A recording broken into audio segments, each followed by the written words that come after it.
Greetings fellow Whovians and welcome to Timey Wimey Review. My season review of Trial of the Time Lord comes to a conclusion with the final two parts entitled The Ultimate Foe. It's the final showdown between the Doctor and the Valeyard, with one of the Doctor's most oldest enemies, the Master, intervening on behalf of the Doctor to reveal a shocking truth behind the Valeyard's true identity. The final two parts for Trial of the Time Lord is a little bit messy, both on screen and off screen. So I'll try and summarize as best as I can and give you my overall view of this story and the Trial of the Time Lord season overall. I'll start off with Anthony Ainley as the Master, and I really enjoyed Anthony's performance as the Master in this two parts finale, as well as the characterization of the Master.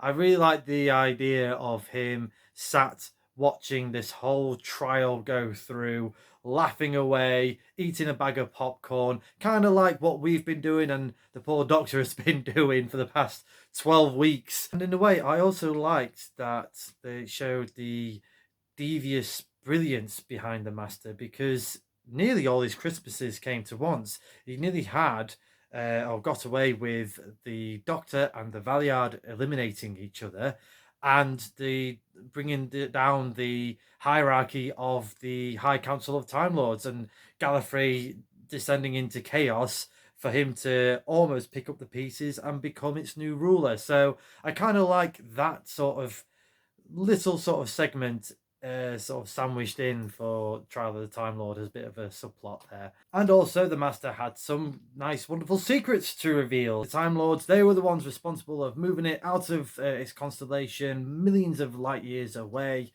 and nearly killing off the whole population and the whole civilization of Earth. But the even more weirder part of it was that the Master reveals that the Valeyard is none other than the Doctor himself, a future regeneration, all from the dark psyches from the Doctor. For it was the Sixth Doctor that was going to blunder in and find out all these secrets about Ravelox. So the Time Lords made a deal with the Valeyard to basically try and execute or put the Sixth Doctor into trial, and if he succeeds, he can have his remaining regenerations and everyone's secret is safe. Now that is pretty heavy going to sort of try and get your head around that. So, well, it is for me anyway. I mean, I enjoy it from screen and I'll just have to just go, okay, fine, I'll go with that. But let me know in the comments what you thought with that whole shocking revelation that the Valeyard is the Doctor. I just wanted to sort of just mention about Linda Billingham as the Inquisitor, and she did a great performance in here, but I don't know what this Inquisitor was. I don't know if she just wants to be the next Judge Judy or she was getting paid by the week. I don't know, because she really wanted to trial someone regardless of what's going on, because really at the first from the start of the season towards the end of parts 13, 14. So it was at first a inquiry, then it became a trial about the Doctor meddling in affairs of other peoples and planets, and then it became a trial straight away. Just right, forget that charge. We're going to put a new charge now that the Doctor is on trial for genocide. As we last saw in Terror of the Vervoid, he was responsible of killing a new race of aliens. And then when it was revealed that the Valeyard is the Sixth Doctor was like, look, this trial should be halted. Surely I can't be prosecutor and defendant. And the Inquisitor was like, well, that's irrelevant. I need to trial someone today or tomorrow. I don't care. I'm going to do it. Everything else is irrelevant. And I just found that really, really funny. And just, I mean, how does Time Lords get any sort of court justice done? It's just, it's bonkers. Back to the Valeyard, and I really enjoyed Michael Jaston's performance throughout this season, and especially here when he's become the bad guy. And again, back to what I was saying with the Inquisitor, if he just didn't dash off and run off into the Matrix, I think he probably would have got away with it because the Inquisitor really wanted to finish this trial one way or another. So he, again, almost got away with it, but he just panicked and ran out into the Matrix. And yeah, it's very interesting to sort of have this idea that the Doctor becomes dark in a future regeneration. And it would have been nice to see that sort of played out a little bit more. I think quite a lot of Whovians was speculating on the 12th regeneration that, oh, it could be the Valiard or a version of the Valiard that we're going to see, but we didn't quite go through that route, really. We still have the Doctor that we all know and love, which is absolutely fine by me, but to the fact that even the Master fears this incarnation of the Doctor, I thought that was quite interesting as well. And I know we probably had a version of that Doctor, I suppose, in the Time Lord Victorious that we're seeing in Big Finish audios, but not quite the Valiard that I think could have happened, which we do have. Big Finish audio has done a story of Trial of the Valiard. Very much looking forward to listening to that. But yeah, would have liked to have seen the Valiard return in some shape or form, either towards the end of the classic era run or even into new Doctor Who. I have to say that the location filming and night shoots for The Ultimate Foe was really nice to see. And it was just refreshing to go back into location filming rather than the studio bound that was Terror of the Verboids. I thought the sort of the mill entering the Matrix in that sort of dark Victorian sort of town, a bit like a sort of Jack the Ripper type of scenario with the weird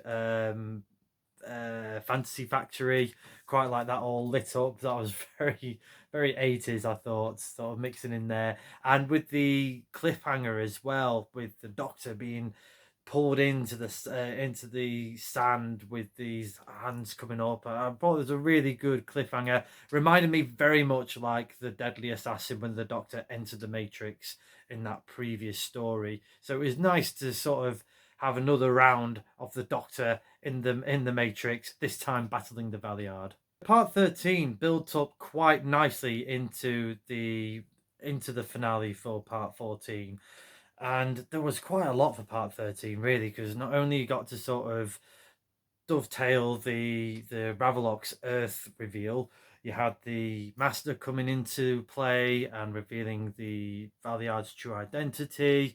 You still got this trial to sort out. You had Savalon Glitz back. You had Mel back. This whole sort of battle in the Matrix. There was just so much going on in that one episode. You're kind of like thinking, well, how are they going to resolve this in about 25 minutes? And then things kind of went a bit awry. So originally, parts 13 and 14, the two-part finale was going to be originally written by Robert Holmes. And he wrote part 13 for the most part of it. And I think he had a cliff notes possibly for part 14, but unfortunately he passed away, and that must have been absolutely devastating.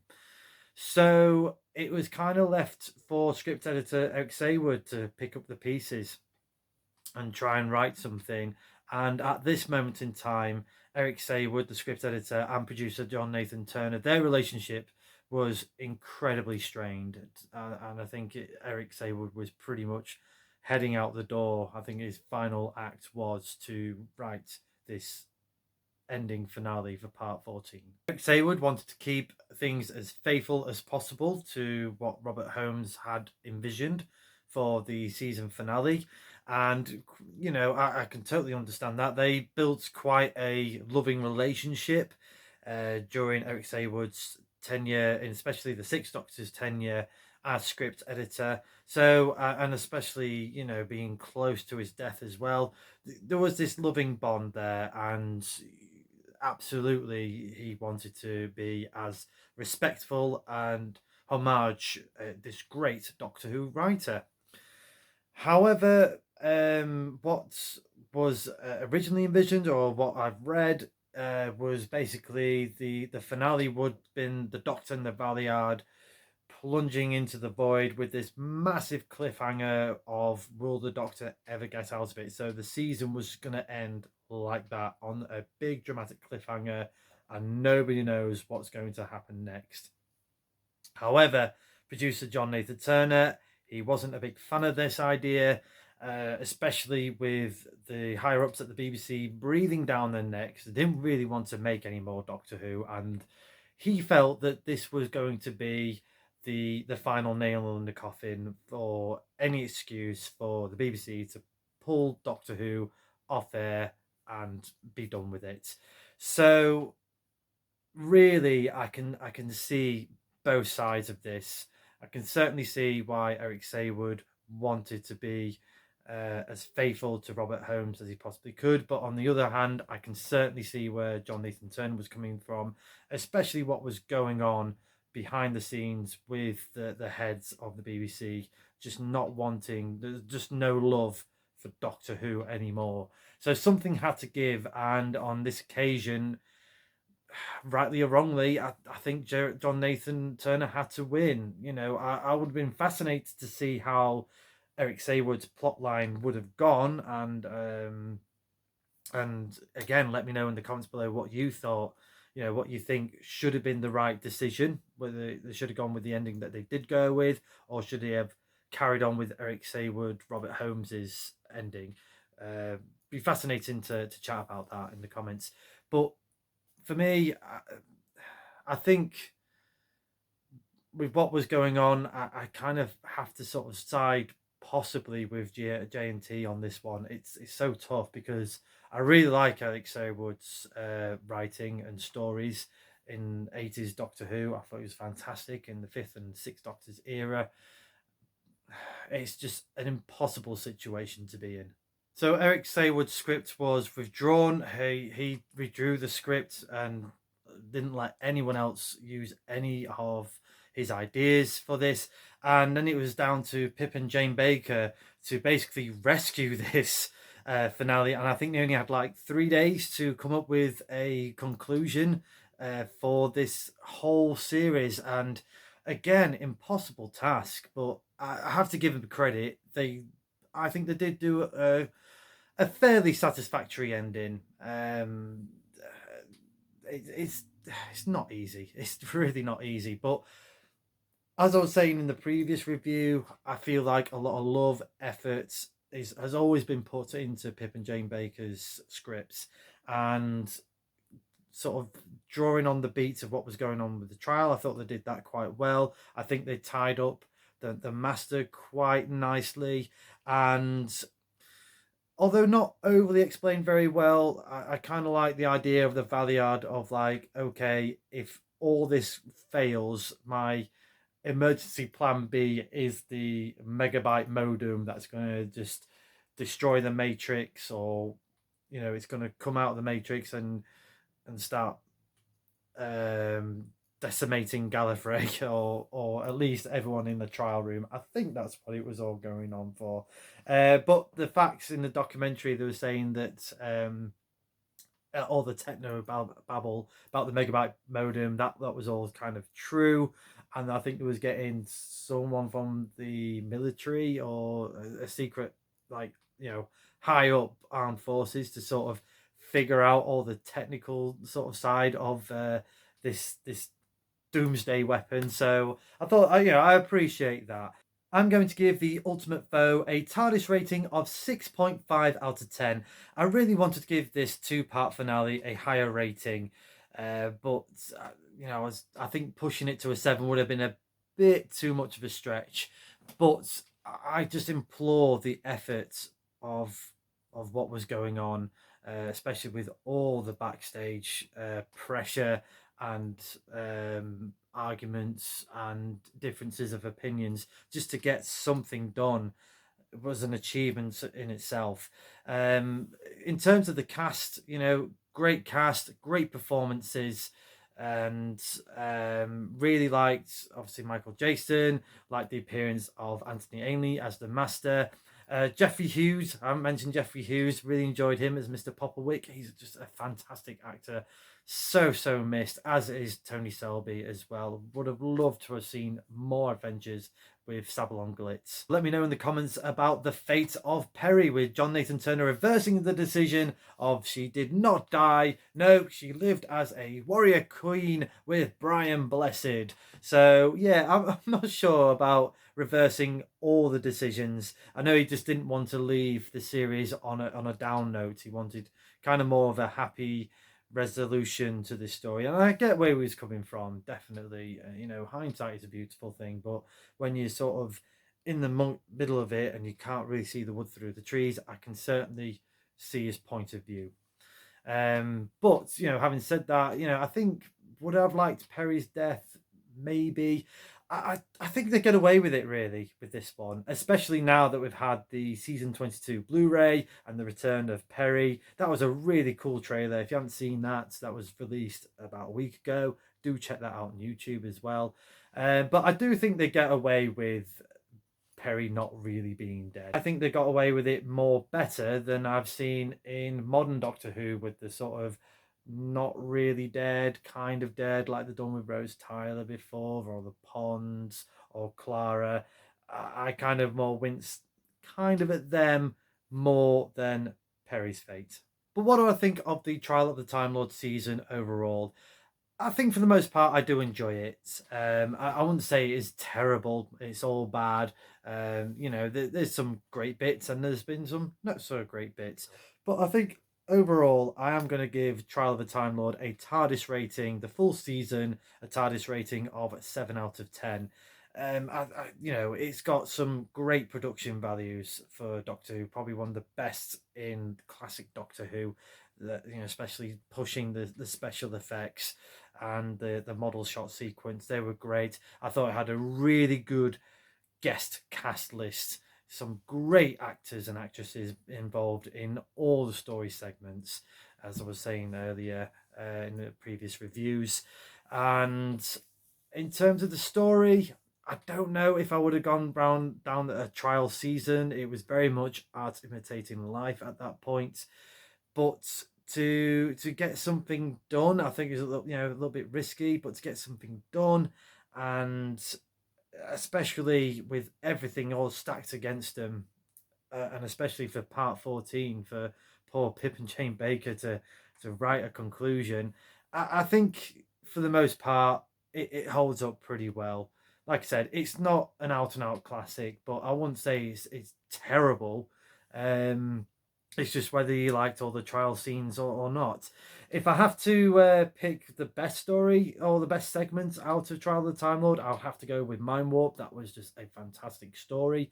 But props to Terror of the Vervoids as well. I would say that's the most sort of cohesive 4-part standalone adventure. You can easily take the trial scenes out and have it as a standalone adventure, which I'm pretty sure they've done in the Blu-ray of season 22 as a special edition bonus feature with that new cool Sixth Doctor intro. I was saying that in one of the previous reviews for the Mysterious Planet. Really loved Dominic Glynn's, or really enjoyed Dominic Glynn's version of the Doctor Who theme, and it would have been good if we had a full Sixth Doctor intro, and we kind of get that satisfaction here with that special edition intro, which I think is going to be in season 22 as well. It has a little bit of a modern Doctor Who take on it, with the TARDIS flying in and out of shot, but and I also like the music beats with the stars coming in sort of at the same time as the music. I thought that was pretty cool. But if we had something similar to that back in 1986 for this new season, have a proper new Sixth Doctor intro, that would have been mind-blowing back in 1986. The main takeaway I got from watching Trial of the Time Lord, all 14 episodes, plus the DVD extras and documentaries, is how sorry I felt for Colin Baker in that original tenure as the Sixth Doctor. He worked his socks off throughout his 2 seasons in Doctor Who, and only he can perform the way that he did and be this great commanding lead in such a very garish, multicolored costume that just clashed with everything. He pulled in some great performances.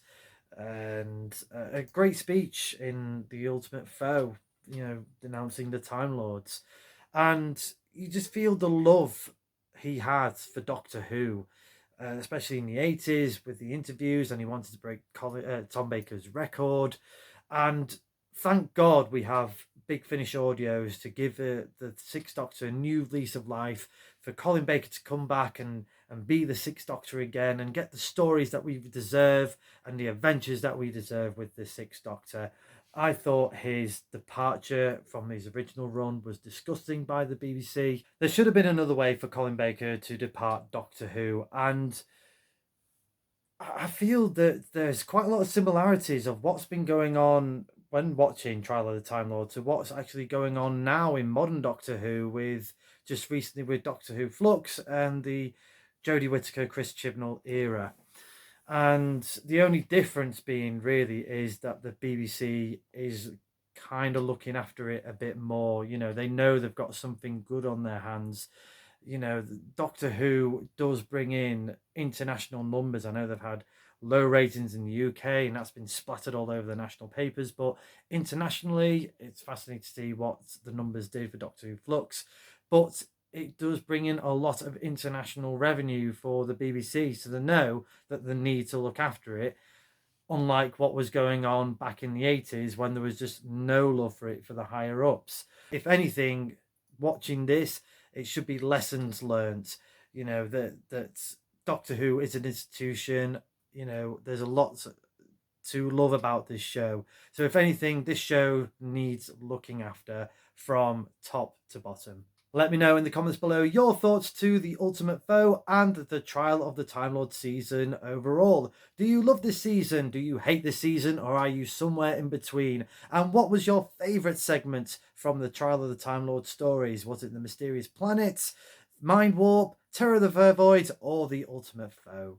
Next time on Timey Wimey Review, in celebration of the 40th anniversary of Peter Davison debuting in Doctor Who, I'll be revealing my top 5 best 5th Doctor stories. Until then, thank you very much for watching this video and the Trial of the Time Lord season video reviews. I hope you enjoyed them. Please like the video, share the video, and subscribe to the channel. And as a good doctor once said, carrot juice, carrot juice, carrot juice.